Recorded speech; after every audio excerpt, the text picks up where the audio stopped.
waxaan jeclaystay maanta oo maalin khamiis ah shirka golaha wasiirada dowlad goboleedka Jubbaland ka bacdi inaan ka idhaahdo hadal xaaladda guud ee waddanku uu marayo gaar ahaan Jubbaland guud ahaan Soomaaliya waxay soo martay marxalado kala duwan oo xilligii gobonimo doonka xilligii xorriyadda ay qaadatay halganka xilligii kacaanka waqtigii burburka iyo dagaalka sokeeye iyo xilligii aduudka iyo dib u heshiinta iyo soo celinta qarannimadii Soomaaliya dagaalkii sokeeye ee Soomaaliya ka dhacay laga bilaabo aakhirkii 90kii ilaa 91kii wuxuu soo socday muddo dheer oo qaadatay waqti oo Soomaalidu dagaalkaas sokeeye uu gaaray seedi iyo sodon iyo abtiyaareer iyo eedda iyo habareer midna inaan la badbaadin waxaa bilowday oo intaa istaagin dad Soomaaliyeed oo damiirku ku jiro oo raadinayay mar walba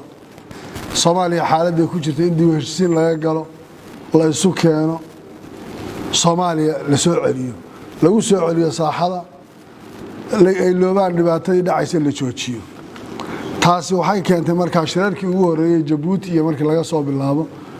in la isu geeyo Soomaali oo la war Soomaaliyay goolintii loo dhigay xageen joognaa maxaan haynaa maxaa inoo dana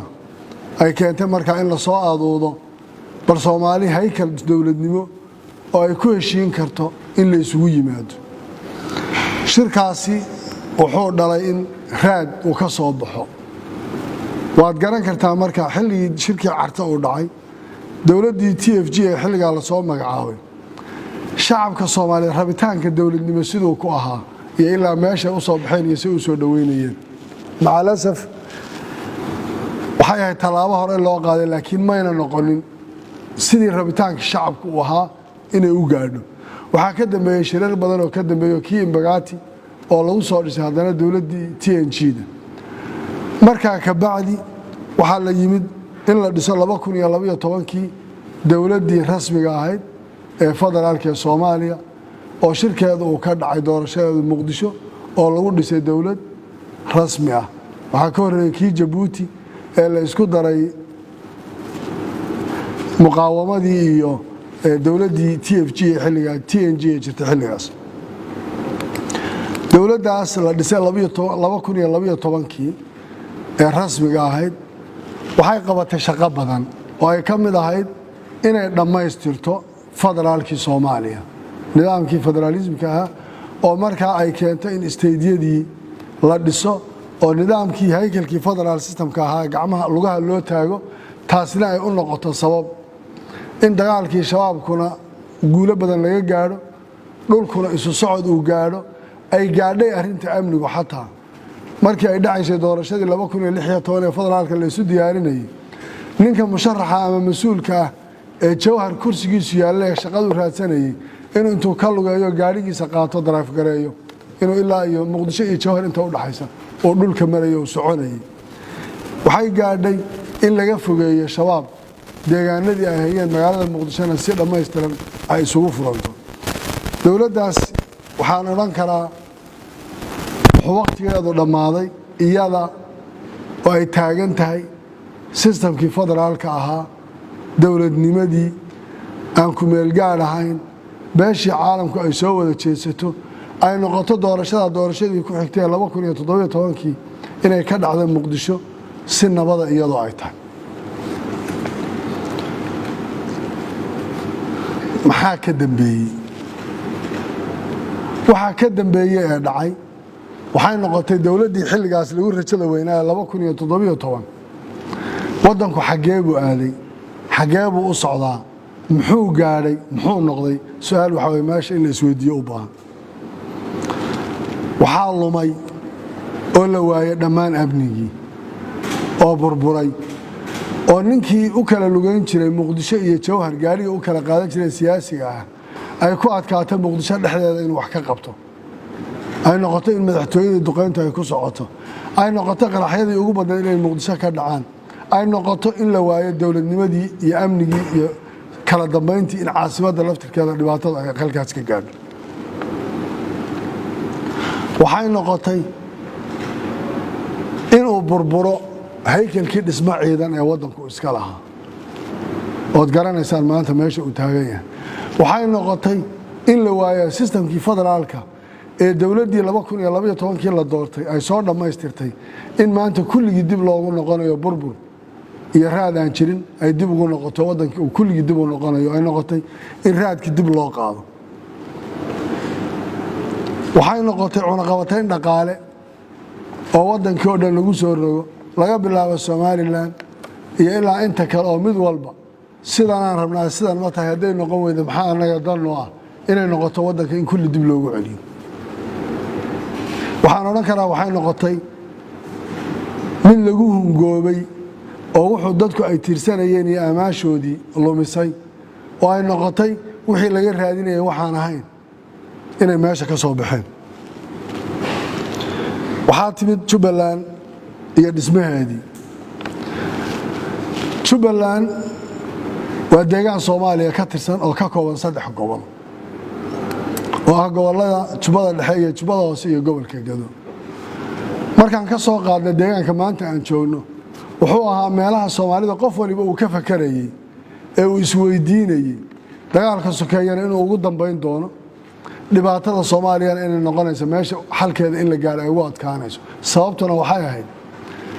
wada noolaanshaha dadku mujtamacu ku wada nool yihiin iyo damaca dadka ku dhex jira ee qolo walba iyadoo damaceedu yahay lahaanshaha ay sheeganayso iyo sida ay iyadu u rabto inay wax ugu noqdaan taasoo shabaabkuna ay tahay meesha uu ugu badan yahay sababtoo isagoo mar walba qadarinaya wada noolaanshaha bulshadaasi inay tahay waxa keeni karaya in dadka la isku diro lagu dhex noolaado beelaha la kala dhex galo la iska hor keeno iyo geographically nooca deegaanku u dhisan yahay u ogolaanaya inay ama ku dhuuman karaan ama ku noolaan karaan ama ay siyaalo badan oo noloshooda kalifaysa ay ugu jiri karaan caqabada markaa qof waliba uu sugayay waxay ahayd inay arrintaas xalkeedu u adkaanayo noqonayo gobolka ugu dambeeya laakiin ilaahay baa iskala mahad subhanahu wa ta'ala dadka reer Jubbaland way tashadeen ciidamada loo tababaray way isku soo tashadeen dagaalay qaadeen inta badan deegaanada marka laga reeyo Jubbada Dhexe gobolka Gado iyo Jubbada Hoose intiisa badanba waxay noqotay in lagu xoreeyo dagaal ay dadku isku tashadeen iyadoo ay jiraan dawladda iyo dad caawinaya haddana dagaalkaasi uu noqday inuu sidaa ku dhaco Kismaayo oo ahayd mixwarka dagaalka ama gundhiga u ahayd meesha dagaalku had iyo jeer ka socda siraaca la isku haysanayay waxay noqotay dadkii reer Jubbaland markii ay yimaadeen ciidamadu ee la soo galay waxa ay ka shaqeeyeen ugu muhiimsanaa wuxuu noqday in dib u heshiisiin la sameeyo system dawladnimo oo loo dhow yahay oo maanta jareer iyo jileec iyo baajuun iyo carab iyo qof kasta oo Soomaaliya oo xuquuqdiisa ku leeyahay qof waliba xuquuqdiisa iyo matalaadiisa uu ku yeelanayo oo qof walba maanta meel oo ku qancayo ku soo hagaagaya ay noqoto la isku dayo inaan isku dhabar jabino in la dhismo Jubbaland oo dadku ay leeyihiin kaasoo macnihiisu yahay inuu fudaydiyo ama uu sahlo wada noolaanshaha dadka iyo isku dhex jirka iyo jacaylka iyo kalgacaylka dhexdooda ka jira taasi waxay guul u noqotay Soomaalida oo dhan oo u aragtay mar haddii deegaankanba lagu heshiiyey oo nabadani ay ka jirto oo isdhexgalkani uu ka jiro oo qof waliba maanta uu matalaadiisa helayo alla ilaahay Soomaaliya dawladnimadeedu way si aanbaqaadi kartaa taasaa waxay keentay markaa dhismihii Jubbaland inaan dhisno oo marxaladii koowaad iyo marxaladii labaad oo hadda la gelayo ay noqoto xaaladda laga gaaray sida ay noqoto dhibkii laga soo maray oo ahaa in shabaab laga xoreeyo deegaanada oo ahayd in dib u heshiisiin dadkii loo sameeyo la isu keeno oo ahayd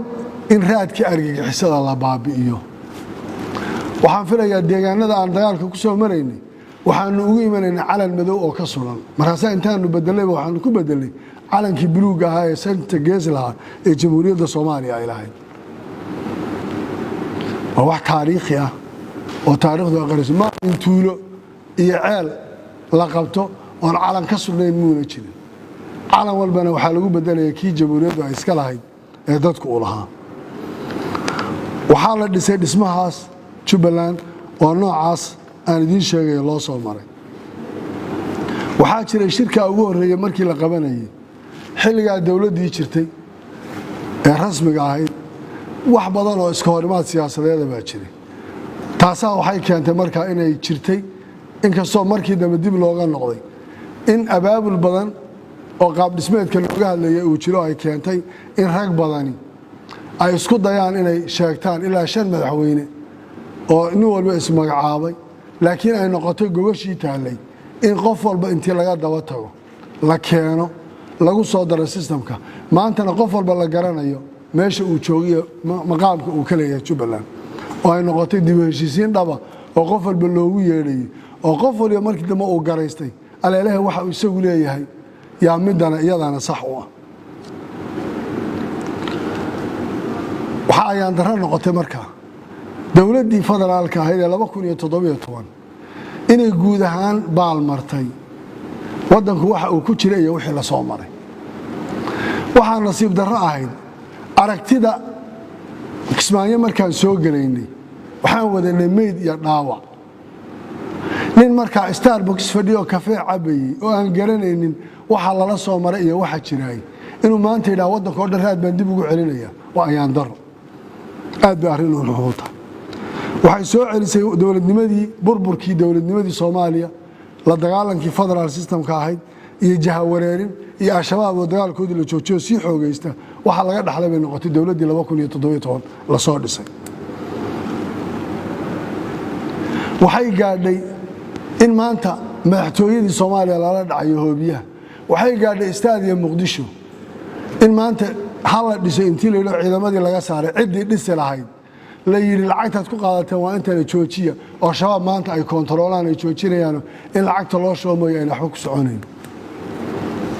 intaas oo dhan markay noqotay waxay dawladdu dib ugu noqotay burbur iyo federal systemka iyo statekaas muxuu u jiraa iyo yaa nala socda iyo 2020 seen noqonaynaa iyo seen ku soo noqonaa inay noqoto raadka meesha ay ka bilaabeen wuxuu yahay dagaalka Jubbaland iyo dawladda federaalka ka dhaxeeya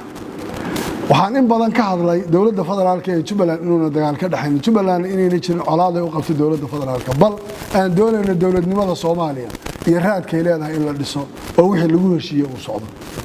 waxaan marar badan ku celeelinay waxa dadka kala hagaya ee la isugu iman kara inay tahay dawladda jirin qof ka xoog badan iyo ana ay midna inuuna jirin qofna awood iskale isagu inuuna jirin haddii sharciga lagu kala dambeyn waana qofna qof adoon uma aha mana gumaysta kamana xoog badna dastuurka lagu dhaqmo ayay noqotay waxa ugu badan ee annaga iyo dawladda federaalka aan isweydiinayno waxa burburay waji walba wax loogu sameeyay khilaafkaasi waxaan ku doodnay war shay kasta oo isku qabanno dastuurka aan dib ugu noqono waxa waa inuu jiro marjac loo celinayo waxa laga hadlay doorashada 2020 iyo wajiga yeelanayso waxaan marar badan ku celinay 2012 dawladdii ahayd markii 2016 doorashadii la diyaarinayay waxa lagu gaaray heshiis siyaasadeed siyaasiyan aan ugu heshiino bulshadu iyo shaaricu ma xukumo shaaricu istiraatiijiye ma qeexo heshiis siyaasadeed bay u baahan tahay aan ka heshiino qodobada dastuuriga ee u baahan in laga heshiiyo oo ay ka mid tahay dhamaystirka dastuurka oo ay ka mid tahay doorashada 2020 oo ay ka mid tahay resource sharing iyo khayraadka loo qaybsanayo oo ay ka mid tahay qodob kasta oo u baahan in laga heshiiyo 2020 ninkii ilaahay calaf ugu daray baa ku soo noqonaya aan dariiqa dastuurka u maro waxaan ku wada hadalnay midaas ah taasaa keentay in isteediyadii kulli maanta loo burburiyo oo la yiraahdo mid walba haye maanta koonfur galbeed halkaas galmudug wataas oo ku wadaan inay 10 bari 15 bari galmudug isugu soo celinayaan dawlad ugu dhisayaan iyadoo tii u dhisnay ay burburinayaan Jubbaland baanu ka wada hadalay waxa la yiraahdo war doorasho qabanayna dastuurka hal raaco xuquuqda sharcigu siinaya aan mar processka oo dhan qaadanay intii dad la soo xareeyo waxa lagu yiri qof walba ha tagisteena la yeelaya ama waan soo qabanaynaa ama lacag baan siinaynaa waa la tagayaa oo maxaa keenaya sanduuq baa jira sanduuq ha lagu kalba sanduuq dan nooma aha kitaab la warkay moog baa nin laga sheegay waxaa la kitaabka Ilaahay kan qorayo kitaab la warkay moog bulsho aayadii baa dhimatay waxay keentay inay qaadan waayaan inay ku qancaan waxa la qarsanaya wixii dadka ka dhaxeeyay marka lagu qanci waayo waxa la qarsanaya waa maxay waa su'aal meesha taal waxaan ilaahay dastuurka kala baxno dhismaha xuquuqda Jubbaland ay siinaysaa la mid process dheer baa la soo qaatay guddi baa la magacaabay in alaaliya intii ay qaadan kareysay baa la qaatay dad baa lala soo hadlay waa la celiyay waa la joojiyay waqti waa loogu daray kana la yeeray iyagu inta waxay u sheegeen ma aha tagina waa la soo qaban waa la soo xiraya waa la burburinaya waa la joojinaya sidana la yeelaya ma ayna suurta gelin wixii Ilaahay qadaray baana dhacay mana ahayn macna ayagu keenayeen oo wax ku diidi karaan khayaali iyo riyo la isu sheegay bay ahayd waxay luminayaan matalaadii dawladnimo iyo wixii Soomaaliya ay ka sugaysay sidaas ay ku dhacday in doorashadii Jubbaland ay ku dhacdo khilaafkay sii wadeen wali ay sidii u sii xoojinayaan doorashada kadib xilliga doorashada waxay dawladdu aad isugu dayday inay faragelin badan samayso waxay isku dayday inay ciidamada talaabooyin ka qaado waxay isku dayday askari kasto shabaab la dagaalamay furin ku jira inay ka soo bixiso oo ay tiraahdo kaale qoriga inta soo qaado dagaalan oo dhibaato iyo mushkilad geyso waxay isku dayeen 300 oo musharaxnimo walba in la yiraahdo waxa tahay sidan iyo sidan iyo sidan waxa soo dhan kulligeed waa wax dawladnimada Soomaaliya lagu luminayo oo meesha lagaga saarayo lagu waxaynayo waxay keeneen inay wasiiradii wasiir baa hadda la xidhay maxaa lagu xidhay waa su'aal wasiirkii amniga oo hawl shaqo u jiray baa intii loo yeeray oo leeyahay kulan baan rabnaa inaan kula qaadano oo meel kale looga yeeray baa markuu soo degay baa la xidhay maxaa lagu xidhay waxaa jirtay maxkamad warqaday mar hore qortay oo la yiri dad baa loo haystaa shabaab iyo waxay ahaayeen ba isku jiro leeyahay dad baa la dilay waa laga soo tagay afartii bishii abriil baa maxkamaddu waxay qortay ninka in lagu waayay dambiyada wasiirka loo haystay waa lagu waayay waxa lagu waayo wasiirkiisa oo shaqadiisu u tocdo magaaladii maray waa la qabtay waa la xidhay waa la hadlay isaga wuxuu ku yiri waran in xidhan baan wax laga hadlaysaan waa ma waxa loo yeeray dad qaraabadiisa intii la hadlay waa kaale imaadaan ka wada xaajoonay maxaan ka xaajoonaa waxa la yiri kow waa inaad ogolaataan si aan u sii deeno wasiirka Jubbaland inaad tirahdaan dhismaheeda ma aqoonsanin way burburtay laba in doorasho lagu qabto goboladaas gedo saddex ciidamada la hayo in la soo wareejiyo markaas waxaan samaynaynaa heshiiska nala gashaan ma isaga soo deynayna waxaa la dhigay heshiiska anagu idinama gali karo dawladda Jubbaland la yiraahdo way jirtay qabiil la meesha kuma shirinaysan Soomaaliya maamulka soo dhisatay waxaan aqbali karnaa ma isagii soo daaya Jubbaland kala hadlo waxaad kala hadlaysaa wasiir xasaanad leh oo la dambi waa lagu waayay oo iyagu cadeymaha waa la cafiyay waa lagu waayay ay warqada qoreen ba inta la maraya intii loo yeeray niman aqoonyahan oo jufadiisa oo loo yeeray ba inta lagu la hadlay waa ceeb waa waxaan saliya raad lahayn waa wax meel loo qaado aan lahayn waxa laga fakarayo waxa laga hadlayo ma dawladnimadii Soomaaliya waxay gaadhay in noocaas loo dhaqmo ma waxaan oran karaa magafa ka dilay magafa waxaan ku maqlay jiray saxaraha Liibiya niman intay dadka qaadaan isxambaana oo magafa dawladnimadii Soomaaliya ma magafa isugu noqotay wax sax ma waxa ku xigay odayaal dhaqan baa is abaabulay oo jufo ahayn oo qabiil ahayn oo Soomaaliya oo gobolka Gada ka tagay waxay dhahan madaxweynuhu haddii wax dhaqan Soomaaliyeed uu jiro dad wax ka dhaxeeyaan odayaal baan nagu ixtiraam haddii dawladnimo tahayna nagu ixtiraam arrintan nagala hadlo wasiirka hadalku wasiir madaxweynuhu ku yiri waxay ahayd ma aqbalayno Jubbaland dhismaheedii ninkaas wuu xidhan yahay Amnesty International baa haysata Amnesty International wadan dagaal sokeeya ka dhacay burburka noocaas ku jiro Amnesty wax ka qabanaysa wax ka og maxay tahay Amnesty wax ka qabata Cabdiraxmaan Cabshakuur shalay wiilashii la socday la leeynayay Amnesty wax ka qabata dadkii beedhaba lagu laayay ee lagu dalacsiiyay ninkii ilaha xoog baan leena waan leynaynaa hadda taliye ciidan looga dhigay what is the Amnesty haday maanta wax mudanaysa ma hogaanka dawladda federaalka yaa u baahan Amnesty sharcigeeda haduu qabanayo inuu soo keeno Amnesty UK adiga sharcigeeda odayaashii lug bay sayidka kaga soo lugeen ilaa madaxtooyo lugna way ku noqdeen xataa waa lagu ixtiraami waa in la qaado la hoteeladooda la geeyo away Soomaalinimadu away dawladnimadu away waxa laga hadlayaa waxaan oran karaa wasiir Cabdirashiid dambi uu leeyahay kuma xidhnay wuxuu ku xidhan yahay Jubbaland kaale nala burburi isaguna wuxuu yiri waxaan dhisay ma dumin karo waxa kaliya lagu hayo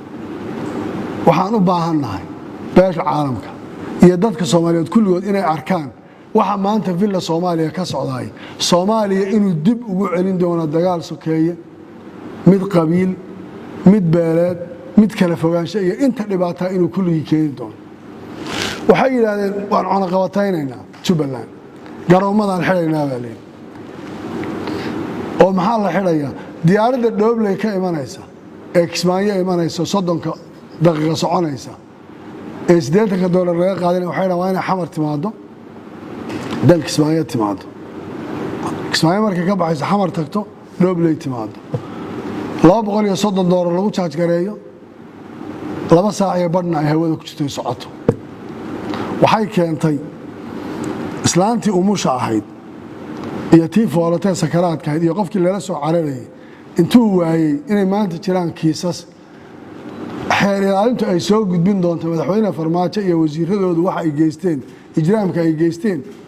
inay dadkii ku baaba'een caafimaadka aadi lahaayeen iyo talaabooyinka qaadan ay dhaqaatiirtooda maanta dadna ay ku dhinteen wadada dheer intay soo qaadeen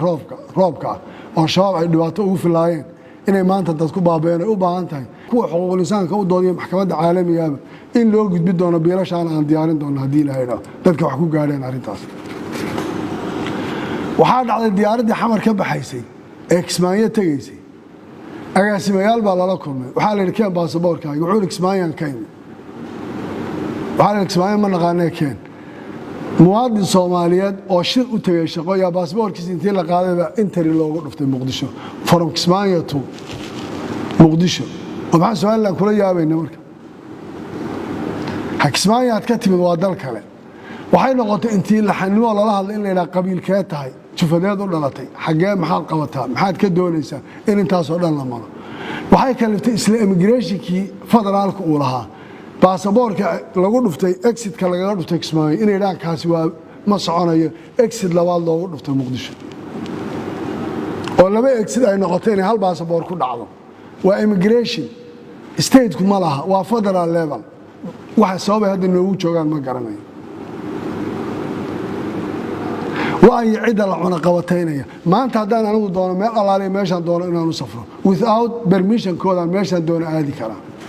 هذا بري يقول لا تبري ونسافر كلام عدة لعنا قوتينية وأيو وحنا لا يشتري البال لا يقيب قليا هم الوزير بانها هي كان أنا هي كل إنسان يلا كان يلا ورودا كريم ما أنت هذا أنا دولة ستاربكسكا كافيga ku cabeysay shalay timida wadanka wax laga soo maray jirin hadana maanta ma aqoonsani madaxweynihiisa iyo ra'iisul wasaarihiisa iyo dawladda midna ma aqoonsani dawladda iimaha lamana shaqeynay ma la yaabis baan leen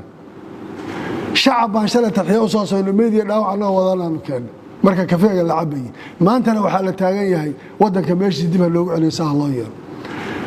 iyo doorashada shaarka ma geelayaa ma leekaanaya maxaa kalsooni haday jirto oo diiday inay tagaan wadankooda sida yeelaan oo sharaxaan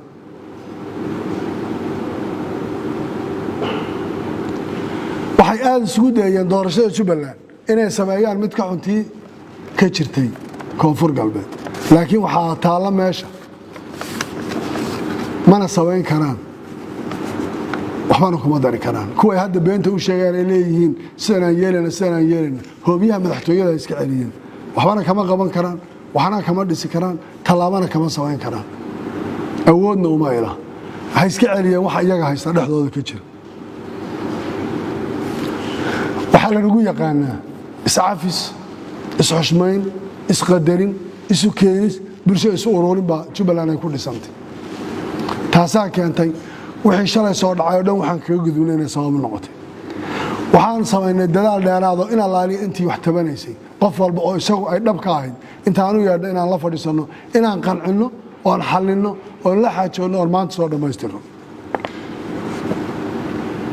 waxaan rabaa inaan u mahad celiyo saraakiisha iyo ciidamada Jubbaland shacabka reer Jubbaland doorashadii nabadda ku qabsoontay waxaan rabaa inaan markaan intaas oo dhan ka soo tagno aan wali diyaar u nahay dawladnimo Soomaaliyeed oo la shaqeynaa in la helo oo aan ka wada shaqeyno waxa ugu horeeya maanta waxa laga hadlayaa deynta in la cafiyo Soomaaliya qof kasta oo Soomaali oo garanaynin deyntu waxay tahay deyn baa lagu leeyahay in la naga cafiyo shacabka Soomaaliyeed bay dan u tahay waxaan rabnaa in laga wada shaqeeyo waxaan rabnaa in laga wada shaqeeyo dastuurka dhamaystirkiisa waxaan rabnaa si sharciga doorashada 2020 looga wada shaqeeyo waxaan rabnaa in laga wada shaqeeyo al-shabaab iyo sidii wadanka looga saari lahaa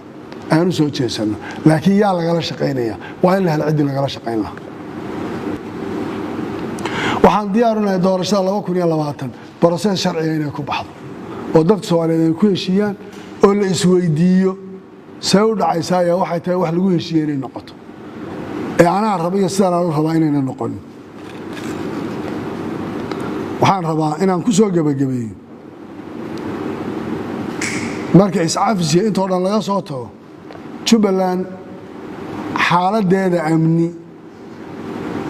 waa muqadas in la ilaaliyo kama jiri karaan madaxweynayaal iyo dawlado iyo cid kale wax sheeganaysa waan bixinaynaa wixii fursad aan bixin karayno laakiin qofkii raba in la qanciyo ahlan wa sahlan waan soo dhaweynaynaa ama ciddii isku dayda inay amniga khalkhal geliso ama dhibaato geysato looma dul qaadanayo wax kasta oo dhibaatada amniga